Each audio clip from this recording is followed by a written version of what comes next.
메시아란 기름 부음을 받은 자, 그런 뜻입니다. 헬라어로는 메시아를 그리스도라고 표현합니다. 구약시대에는 하나님께서 친히 선택하신 제사장, 선지자, 왕을 세울 때 기름을 부어서 따로 성결하게 구별했습니다. 다윗 시대를 지나면서 이상적인 왕이자 구세주로서의 메시아 개념이 구체화되기 시작합니다. 하나님께서 다윗과 언약을 맺었습니다. 만군의 여호와께서 이와 같이 말씀하시기를 내가 너를 목장 곧 양을 다른 데서 데려다가 내 백성 이스라엘의 주권자로 삼고 네가 가는 모든 곳에서 내가 너와 함께해서 네 모든 원수를 네 앞에서 멸하였은즉 땅에서 위대한 자들의 이름같이 내 이름을 위대하게 만들어 주리라. 내가 또 내 백성 이스라엘 위하여 한 곳을 정하여 그를 심고 그를 거주하게 하고 다시 옮기지 못하게 하며 악한 종류로 전과 같이 그들을 해하지 못하게 하여 전에 내가 사사에게 명령하여 내 백성 이스라엘을 다스리던 때와 같지 아니하게 하고 너를 모든 원수에게서 벗어나 편히 쉬게 하리라. 여호와가 또 내게 이르노니 여호와가 너를 위하여 집을 짓고 내 수완이 차서 네 조상들과 함께 누울 때에 내가 네 몸에서 날 씨를 내 뒤에 세워 그의 나라를 견고하게 하리라. 그는 내 이름을 위하여 집을 건축할 것이요 나는 그의 나라 왕위를 영원히 견고하게 하리라. 나는 그에게 아버지가 되고 그는 내게 아들이 되리니 그가 만일 죄를 범하면 내가 사람의 매와 인생 채찍으로 징계하려니와 내가 네 앞에서 물러나게 한 사울에게서 내 은총을 빼앗은 것처럼 그에게서는 빼앗지 아니하리라. 네 집과 네 나라가 내 앞에서 영원히 보존되고 네 왕위가 영원히 견고하리라. 하지만 이스라엘은 솔로몬 때부터 벌써 하나님을 떠나서 우상을 숭배했습니다. 그 결과 이스라엘이 북이스라엘과 남유다로 나뉘게 되고 북이스라엘은 주전 722년 아수르에 의해서 남유다는 주전 586년 바벨론에 의해서 멸망을 당했습니다. 그때 유다의 많은 사람들이 바벨론의 포로로 끌려갔습니다. 그 뒤로도 이스라엘은 바사, 헬라, 로마 등 주변 강대국들의 앞자리에서 온갖 고통을 당하게 됩니다. 이런 환경 속에서 자연스레 메시아 대망 사상이 발전하게 됩니다. 메시아가 좀 빨리 오셨으면, 메시아가 오셔서 이스라엘을 저 악독한 이방 세력으로부터 해방시켜 주셨으면, 그들은 정치적인 메시아, 해방자로서의 메시아를 기다렸습니다. 그들은 막강한 군사력과 정치력을 가진 메시아가 나타나서 이방의 압제자들을 물리치고 패망했던 다윗 왕조를 재건하여 다윗 때의 번영과 영화를 회복시켜 줄 것이라고 믿고 있었습니다. 다윗의 왕조를 재건하려면 메시아가 누구의 후손으로 와야 되겠습니까?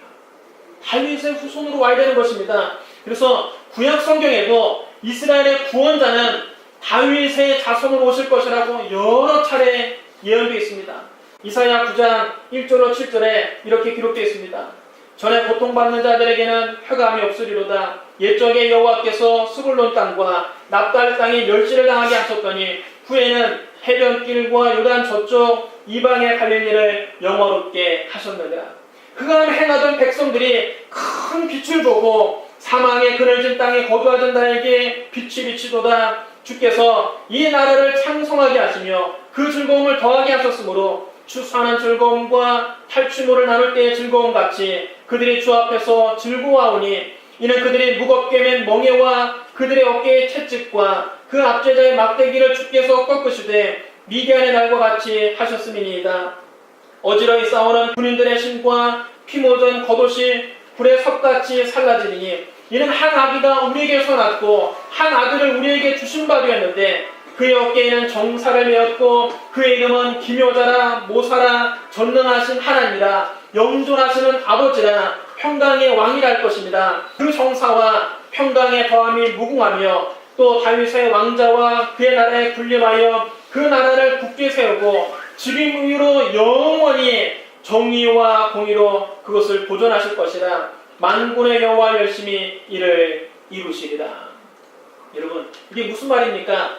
흑암 중에 절망하던 백성들에게 한 줄기 빛이 비칠 것이라는 것입니다. 한 아기가 태어날 것이다. 그가 우리의 통치자가 될 것이다. 그는 평화의 왕이 되실 것이다. 그가 다윗의 왕에 앉아 그 나라를 굳게 세울 것이다. 정의와 공의로 영원히 그 나라를 다스릴 것이다. 이런 뜻입니다. 즉 메시아가 한 아기로 우리에게 나타나셔서 그가 다윗의 왕국을 재건하고 그 나라를 굳게 세우고 정의와 공의로 다스리는 평화의 왕이 되실 것이라는 예언입니다. 이사야 11장 1절로 9절에도 이렇게 예언되어 있습니다. 이새의 줄기에서 한 싹이 나며 그 뿌리에서 한 가지가 나서 결실할 것이요 그의 위에 여호와의 영 곧 지혜와 총명의 영이요 모략과 재능의 영이요 지식과 여호와를 경외하는 영이 강림하시리니 그가 여호와를 경외함으로 즐거움을 삼을 것이며 그의 눈에 보이는 대로 심판하지 아니하며 그의 귀에 들리는 대로 판단하지 아니하며 공의로 가난한 자를 심판하며 정직으로 세상에 겸손한 자를 판단할 것이며 그의 입의 막대기로 세상을 치며 그의 입술의 기운으로 악인을 죽일 것이며 공의로 그의 허리띠를 삼으며 성실로 그의 몸에 띠를 삼으리라. 그때에 이리가 어린 양과 함께 살며 표범이 어린 염소와 함께 누우며 송아지와 어린 사자와 살찐 짐승이 함께 있어 어린 아이에게 끌리며 암소와 곰이 함께 먹으며 그것들의 새끼가 함께 엎드리며 사자가 소처럼 풀을 먹을 것이며 젖먹는 아기가 독사의 구멍에서 장난하며 젖된 어린아이가 독사의 굴에 손을 넣을 것이라. 내 거룩한 산 모든 곳에서 해함도 없고 상함도 없을 것이니 이는 물이 바다를 덮음같이 여호와를 아는 지식이 세상에 충만할 것입니다. 여러분, 이새는 누굽니까? 이새는 다윗의 아버지입니다. 이스라엘 백성들은 이 말씀을 이렇게 이해했습니다. 줄기에서 새순이 돋고 뿌리에서 새 가지가 나오듯이 다윗의 후손 가운데 새로운 한 왕이 나타나실 것이다. 여호와의 성령께서 그에게 자기 백성을 다스릴 지혜와 지식과 재능을 주실 것이다. 그는 여호와의 뜻을 알고 그를 두려운 마음으로 섬길 것이다. 그는 눈에 보이는 외모나 귀에 들리는 소문으로 심판하지 않을 것이다. 가난하고 힘없는 자들을 옹호하고 세상의 악인들을 쳐서 죽이실 것이다. 정의와 성실로 자기 백성들을 다스릴 것이다. 그때에는 이리가 어린 양과 함께 살고 표범이 어린 염소와 함께 눕고 암소와 곰이 함께 먹고 사자가 소처럼 풀을 먹게 될 것이다. 이와 같이 약탈적인 강대국들이 메시아의 통치를 받게 될 것이고 그 결과 평화롭게 사는 법을 배우게 될 것이다. 약탈적인 나라들이 더 이상 하나님의 백성들을 해하거나 향하지 않게 하고 하나님의 백성은 하나님의 거룩한 산에서 평화롭고 안전하게 살게 될 것이다. 여러분, 이 역시 메시아가 다윗의 자손으로 와서 이스라엘을 주변 강대국들의 압제로부터 해방시킬 것이라는 예언의 말씀입니다. 예레미야 23장 5절로 8절에서도 이렇게 기록하고 있습니다. 여호와의 말씀이니라. 보라, 때가 이르리니 내가 다윗에게서 한 의로운 가지를 일으킬 것이라. 그가 왕이 되어 지혜롭게 다스리며 세상에서 공의와 정의를 행할 것이며 그의 날에 유다는 구원을 받겠고 이스라엘은 평안히 살 것이며 그의 이름은 여호와 우리의 공의라 일컬음을 받으리라. 그러므로 여호와의 말씀이니라. 보라, 날이 이르리니 그들이 다시는 이스라엘 자손을 애굽 땅에서 인도해내신 여호와의 사심으로 맹세하지 아니하고 이스라엘 집 자손을 북쪽 땅 그 모든 쫓겨났던 나라에서 인도내신 여호와의 사심으로 맹세할 것이며 그들이 자기 땅에 살리라 하시니라. 여러분, 이 말씀도 이런 뜻입니다. 때가 되면 하나님께서 다윗의 후손 가운데 한 의로운 자를 일으킬 것이다. 그가 왕이 되어 지혜롭게 다스리시며 세상에서 정의와 공의를 행하실 것이다. 이스라엘은 그들이 쫓겨났던 모든 나라에서 해방되어 자기 땅에서 평화롭게 살 것이다. 예레미야 30장 8절로 9절에도 이렇게 기록되어 있습니다. 만군의 여호와의 말씀이니라. 그날에 내가 네 목에서 그 멍에를 꺾어버리며 네 포각을 끊으리니 다시는 이방인을 섬기지 않으리라. 그들의 하나님 여호와를 섬기며 내가 그들을 위하여 세울 왕 그들의 왕 다윗을 섬기리라. 하나님께서 이스라엘을 애굽이나 아수르나 바벨론이나 바사 등 이스라엘을 괴롭혔던 그 모든 이방인들에게서 해방시킬 것이라는 말씀입니다.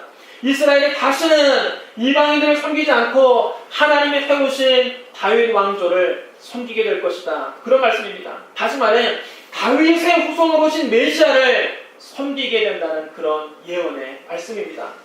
마지막으로 여러분 호세아 3장 5절에서도 이렇게 기록되어 있습니다. 그 후에 이스라엘 자손이 돌아와서 그의 하나님 여호와와 그들의 왕 다윗을 찾고 마지막 날에는 여호와를 경외함으로 여호와와 그의 은총으로 나아가리라.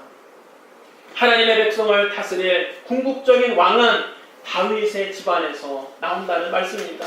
이처럼 구약 성경에는 그리스도께서 다윗의 자손으로 오실 것이 여러 차례에 걸쳐 예언되어 있습니다. 따라서 유대인들은 메시아는 다윗의 자손으로 오신다고 굳게 믿고 있었습니다. 예수님 당시 이스라엘은 로마의 식민지였습니다. 그 시절 로마의 압제가 극심했기 때문에 메시아 대망 사상은 절정에 달했습니다. 예수님 당시 유대인들은 그리스도께서 다윗의 자손으로 오셔서 그들을 이 로마의 압제에서 해방시켜줄 것이라고 기대하고 있었습니다. 그들은 정치적인 메시아를 기다렸습니다. 로마에서 해방시켜줄 메시아를 기다렸습니다. 그런데 놀랍게도 예수님께서 다윗의 혈통 가운데서 태어나셨습니다. 신약 성경에는 마태복음 1장 1절에 어떻게 시작합니까? 아브라함과 다윗의 자손 예수 그리스도의 계보라. 예수님이 아브라함의 자손으로 다윗의 자손으로 이 세상에 오신 겁니다. 그 예수님이 가는 곳마다 놀라운 기적을 행하십니다. 놀라운 능력을 나타내십니다. 예수님은 가버나움 회당에서 더러운 귀신 들린 사람에게서 귀신을 쫓아내셨습니다. 시몬 베드로의 집에서 그 장모의 열병을 낫게 하시고 그 마을의 온갖 병자들을 다 고쳐주셨습니다. 베드로의 빈배를 가득 채워주셨습니다. 나병 환자를 깨끗게 하셨습니다. 중풍병자를 고치셨습니다. 안식일에 손 마른 사람의 손을 펴주셨습니다. 백부장의 종을 고쳐주셨습니다. 나인성 과부의 죽은 아들을 살려내셨습니다. 바람과 물결을 잔잔하게 하셨습니다. 거라사에 군대 귀신 들린 사람을 고쳐주셨습니다. 12의 혈루증 앓던 여인이 예수님의 옷자락에 손을 대자 깨끗이 나아버렸습니다. 회당장 야임의 죽은 딸도 살려내셨습니다. 떡 5개와 물고기 2마리로 5,000명을 배불리 먹이시고 12바구니를 남기셨습니다. 이런 놀라운 기적을 가까이에서 본 이스라엘 백성들은 바로 예수님께서 이스라엘을 로마의 압제에서 해방시켜줄 메시아라고 기대한 것입니다. 그렇지 않겠습니까?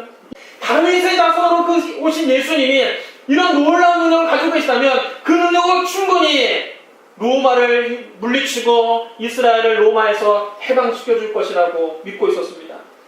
유대인들은 다윗의 자손으로 오신 예수님께서 정치적인 메시아가 되어주기를 간절히 바랬습니다. 그래서 예수님께서 어린 나귀를 타고 예루살렘 성에 입성할 때도 백성들이 다 나와서 길거리에 보연해서 자기들의 겉옷을 바닥에 깔아드리고 종려하고 가지를 흔들면서 열렬하게 환영하지 않았습니까?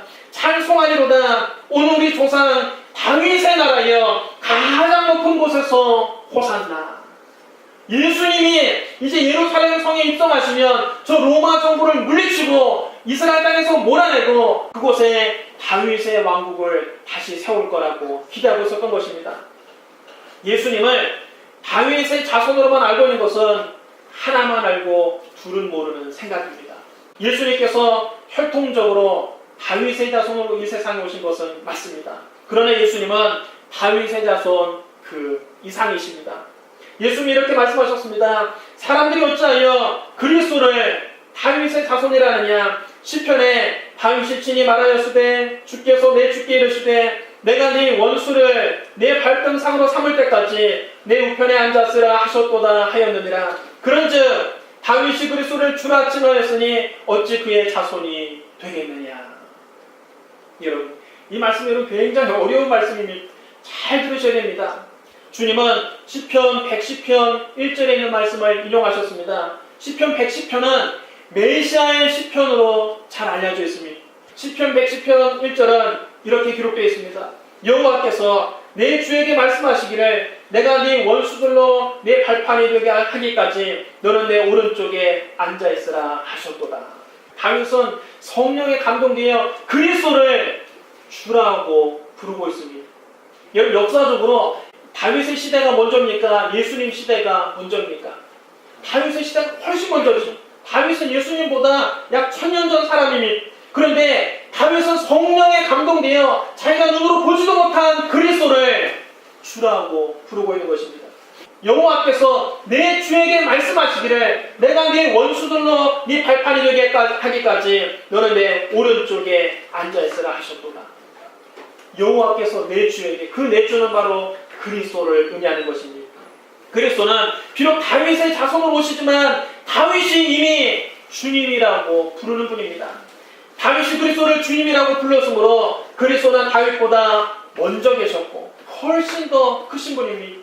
이스라엘 백성의 가장 존경하는 왕이 다윗 왕입니다. 다윗 왕이 여러분 모든 왕의 기준이요 표준입니다. 그래서 여러분 열왕기 역대기를 읽어보면 항상 한 왕을 평가할 때 누구와 비교해서 평가하느냐? 다윗과 비교해서 평가합니다. 그러나 다윗의 길을 따라 행한 왕은 역사적으로 의로운 왕으로 평가받는 것입니다. 반대로 다윗의 길을 떠나서 여로보암의 길을 갔다든지 르호보암의 길을 쫓아간 왕은 악한 왕인 것입니다. 다윗은 모든 왕의 기준이 되는 가장 존경하는 왕인데 그 다윗이 예수 그리스도를 주님이라고 불렀다는 것입니다. 예수 그리스도는 다윗보다 먼저 계신 분이고 훨씬 더 크신 분이라는 뜻입니다. 또 예수님은 아브라함의 자손으로 이 세상에 오셨지만 아브라함 이전에 예수님이 먼저 계셨습니다. 그리스도가 여러분 먼저 계셨습니다. 예수님이 친히 말씀하셨습니다. 진실로 진실로 너에게 이르노니 아브라함이 나기 전부터 내가 있느니라. 아브라함이 나기 전에 예수님이 먼저 계셨다는 것입니다. 예수님은 혈통적으로 분명 아브라함과 다윗의 자손입니다. 그러나 그리스도는 사실은 창세 전에 먼저 계신 분입니다. 이 세상이 창조되기 전부터 예수님이 먼저 계셨습니다. 창세 전부터 영원히 존재하신 하나님이십니다. 요한복음 1장 1절로 3절은 이렇게 시작합니다.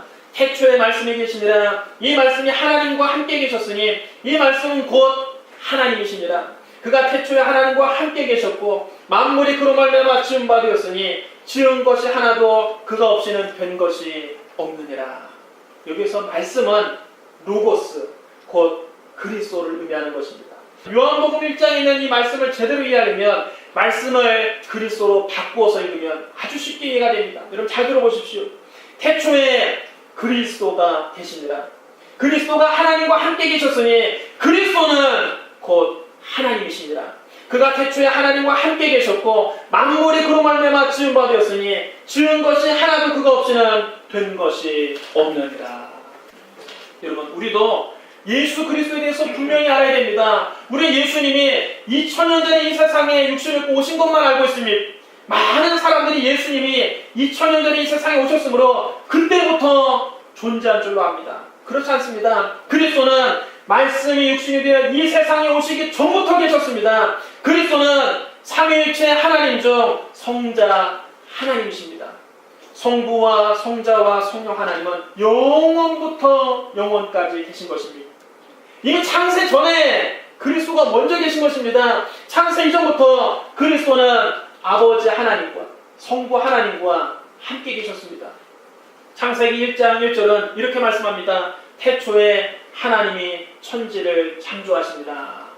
여러분 우리말에는 단수형, 복수형 구별이 잘 없기 때문에 모르는데 원래 원어를 보면 여러분 히브리어에 보면 여기서 하나님을 가리킬 때 쓴 말이 엘로힘이라는 말을 씁니다. 이 엘로힘이란 말은 엘의 복수형입니다.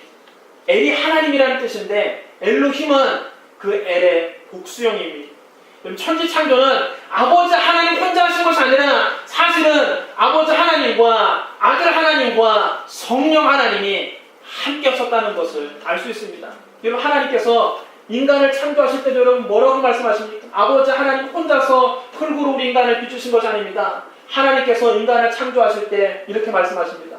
하나님이 이르시되 우리의 형상을 따라 우리의 모양대로 우리가 사람을 만들고 그들로 바다의 물고기와 하늘의 새와 가축과 온 땅과 땅에 기는 모든 것을 다스리게 하자 하시고, 여러분 하나님께서 인간을 창조하실 때에도 성부 하나님, 성자 하나님, 성령 하나님이 서로 의논하시고 함께 하신 것입니다. 우리의 형상을 따라 우리의 모양대로 우리가 사람을 만들자. 삼위일체 하나님이십니다. 그리스도가 여러분 언제부터 계신 것입니까? 인간을 만들기 전부터 다윗이 아니라 아브라함이 아니라 아예 아담을 창조하기 전부터, 이 세상이 창조되기 전부터, 이 우주가 만들어지기 전부터 그리스도는 아버지 하나님과 함께 계셨다는 것입니다. 골로새서 1장 15절로 17절은 그리스도를 이렇게 소개하고 있습니다. 그는 보이지 아니하는 하나님의 형상이시요 모든 피조물보다 먼저 나신 이시니 만물이 그에게서 창조되되 하늘과 땅에서 보이는 것들과 보이지 않는 것들과 혹은 왕권들이나 주권들이나 통치자들이나 권세들이나 만물이 다 그로 말미암고 그를 위해서 창조되었고 또한 그가 만물보다 먼저 계시고 만물이 그 안에 함께 섰느니라. 여러분, 그리스도는 모든 피조물보다 먼저 계셨습니다. 이 눈에 보이는 피조물뿐만 아니라 우주 만물 우리가 눈으로 볼 수 있는 이 물질 세계뿐만 아니라 보이지 않는 세계, 영의 세계가 창조되기 전에도 천사가 있기 전부터 그리스도가 먼저 계셨다는 뜻입니다. 만물이 다 그에 의해서 창조되었고 그를 위해서 창조되었습니다. 그리스도는 만물이 있기 전에 계시고 만물은 그에 의해서 유지되고 있는 것입니다. 그리스도가 만물의 주인이라는 뜻입니다. 그리스도는 만물을 창조하시고 지금도 만물을 다스리고 계시는 분입니다. 히브리서 1장 1절로 3절에도 이렇게 기록되어 있습니다. 옛적의 선자들을 통하여 여러 부분과 여러 모양으로 우리 조상에게 말씀하신 하나님이 이 모든 날 마지막에는 아들을 통하여 우리에게 말씀하셨으니 이 아들을 만유의 상속자로 세우시고 또 그로 말미암아 모든 세계를 지으셨느니라. 이는 하나님의 영광의 광채시여 그 본체의 형상이시라. 그의 능력의 말씀으로 만물을 붙드시며 죄를 정결하게 하는 일을 하시고 높은 곳에 계신 지극히 크신 이의 우편에 앉으셨느니라. 하나님은 그 아들 그리스도를 만유의 상속자로 세우시고 또 아들을 통해서 우주를 창조하셨다는 것입니다. 또 그리스도의 능력의 말씀으로 만물을 보존하고 계십니다. 그러므로 그리스도는 만물보다 먼저 계셨고 만물을 창조하시고 만물을 다스리시는 분이십니다. 2000년 전에 오신 분이 아닙니다. 그 이전부터 훨씬 전에 계신 분입니다. 여러분 구약 성경에 보면 가끔 여호와의 사자가 나타나서 믿는 사람들에게 하나님의 뜻을 전해줄 때가 있습니다. 성자 하나님은 육신을 입고 이 세상에 오시기 전부터 성육신하기 전부터 때때로 여호와의 사자로 믿는 사람들에게 나타나셨습니다. 하나님께서 아브라함을 시험해 보시려고 그를 부르셨습니다. 아브라함아, 제가 여기 있나이다.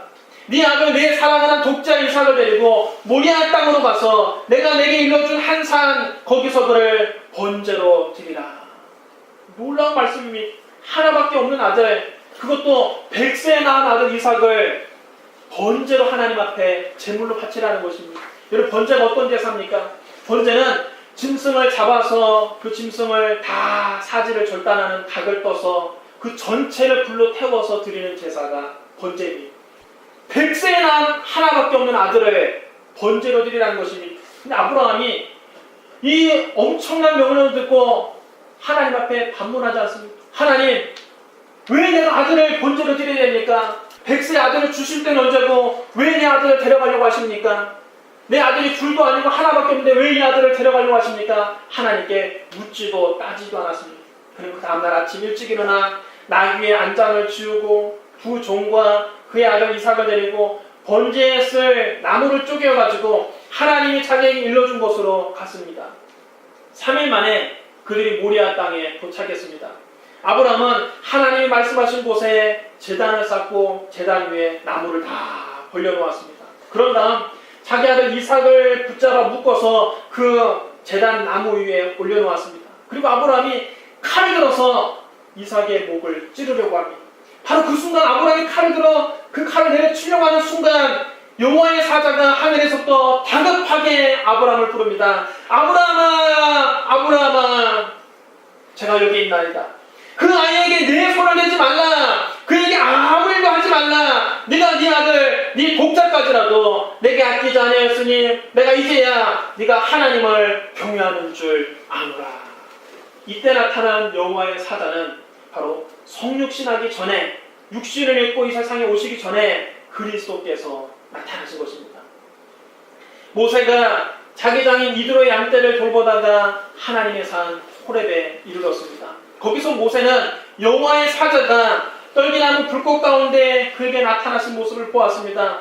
이때 나타난 여호와의 사자도 성육신하기 전에 그리스도가 모세에게 나타난 것입니다. 그럼 여러분, 그리스도는 아브라함보다 먼저 계셨고 모세보다 먼저 계셨습니다. 단순히 여러분 다윗보다 먼저 계신 분이 아니라 모세보다도 먼저 계셨고 모세보다 더 이전 사람은 아브라함보다 먼저 계신 분이십니다.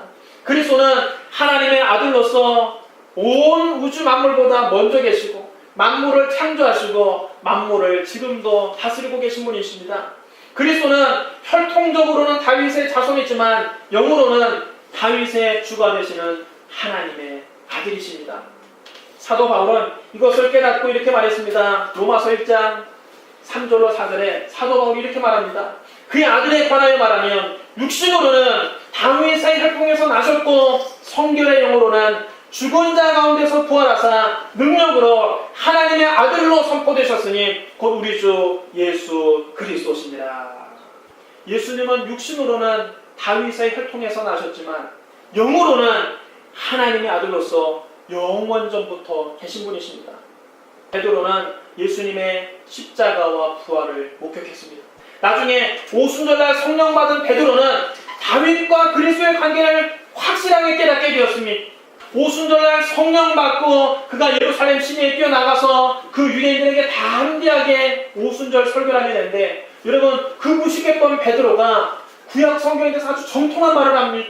이 베드로의 설교를 들어보십시오. 베드로의 오순절 설교에서 이렇게 말합니다. 형제들아, 내가 조상 다윗에 대하여 담대히 말할 수 있노니 다윗이 죽어 장사되어 그 묘가 오늘까지 우리 중에 있도다. 그는 선지자라. 하나님이 맹세하사 그 자손 중에서 한 사람을 그 위에 앉게 하리라 하심을 알고 미리 본 도로 그리스도의 부활을 말하되 그가 음부에 버리지 않게 되고 그 육신이 썩음을 당하지 아니하리라 하더니 이 예수를 하나님이 살리신지라. 우리가 이 일의 증인으로다. 하나님이 오른손으로 예수를 높이심에 그가 약속하신 성령을 아버지께 받아서 너희가 보고 듣는 이것을 부어주셨느니라. 다윗은 하늘에 올라가지 못하였으나 주님 알아 이르되 주께서 내 주에게 말씀하시기를 내가 네 원수로 네 발등상이 되게 하기까지 너는 내 우편에 앉아있으라 하셨도다 하였으니 그런즉 이스라엘 온 집은 확실히 할지니 너희가 십자가에 못 박은 예수를 하나님이 주와 그리스도가 되게 하셨느니라.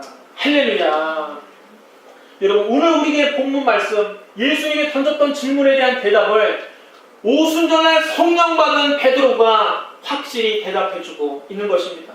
다윗은 죽어서 무덤에 묻혔고 그의 무덤이 그때까지 남아있었습니다. 다윗은 선자이기 때문에 하나님께서 자기 후손 가운데 한 사람을 그의 왕위에 앉혀주겠다고 하는 그 약속을 알고 있었습니다. 그래서 그는 그리스도의 부활을 미리 내다보고 그분은 무덤에 버림을 당하지 않고 그 육체가 썩지 않을 것이라고 말한 것입니다. 놀라운 일 아닙니까? 다윗이 이미 1000년 전에 자기 후손으로 오실 그리스도는 자기보다 훨씬 큰 분이고 그는 죽음에 져서 무덤에 갇혀있지 않고 그 육체도 썩지 않고 부활하실 것을 다윗이 이미 1000년 전에 내다보았다는 것입니다. 하나님께서는 그 약속대로 예수 그리스도를 다시 살리셨습니다. 다윗은 하늘에 올라가지 못했지만 예수님은 죽음을 이기시고 부활하셨을 뿐만 아니라 하늘에 올라가셨습니다. 승천하셔서 하나님 보좌 우편에 앉아 계신 것입니다. 그럼 여러분, 십자가에 못 박혀 죽었다가 부활하신 예수님은 우리의 주와 그리스도가 되시는 것입니다. 다윗의 자손일 뿐만 아니라 다윗의 주님이 되시는 것입니다. 사랑하는 성도 여러분, 유대인들은 그리스도가 다윗의 자손으로 오셔서 그들을 로마 약제에 설방시켜주는 정적인 메시아로만 기대했지만 오히려 예수 그리스도께서는 다윗의 주님으로서 온 세상을 구원하실 하나님의 아들이십니다. 다윗은 성령의 감동으로 이것을 깨닫고 자기 후손으로 오실 그리스도를 향해서 주님이라고 불렀습니다. 자기보다 한참 뒤에 올 그 예수 그리스도를 가리켜 자기의 주님이라고 부른 것입니다. 다윗은 성령에 감동되어 십자가에서 죽으시고 부활하셔서 온 인류의 구주가 되신 예수님을 미리 내다본 것입니다. 오늘 여러분도 예수님을 다윗의 자손으로 오신 역사적인 예수로만 알지 말고 여러분을 죄와 사망에서 건져주실 주님으로 믿게 되시기를 바랍니다. 하나님의 아들 예수 그리스도를 주님으로 모시고 예수님을 의지하고 예수님을 높이고 예수님을 찬양하고 예수님만 자랑하는 저와 여러분이 되기를 바랍니다. 예수님께서 창세전부터 계신 하나님이시요 우리를 구원하실 그리스도라고 믿으신 여러분 큰 소리로 아멘하시기 바랍니다. 예수는 주, 예수는 그리스도이십니다. 다윗의 주님으로 오신 예수님이 오늘 여러분의 주님이 되시기를 주님의 이름으로 축원합니다. 기도하겠습니다. 사랑이 많으시고 거룩하신 하나님 아버지, 다윗이 성령의 감동을 받아 그리스도를 주님으로 부른 것처럼 오늘 예수 믿고 구원받아 성령 받은 우리도 다 예수님을 구주로 모십니다. 다윗이 주님으로 불렀던 그 예수님, 우리도 주님으로 모시고 그리스도로 모시오니 우리 가운데 함께하여 주시고 늘 동행하여 주시옵소서. 예수님을 믿고 예수님을 의지하고 예수님만 높이고 예수님을 찬양하고 예수님만 찬양하기를 원합니다. 주여, 우리 믿는 우리들과 함께하여 주시고 날마다 승리를 더하여 주시옵소서. 예수님 이름으로 감사하며 기도드리옵나이다. 아멘.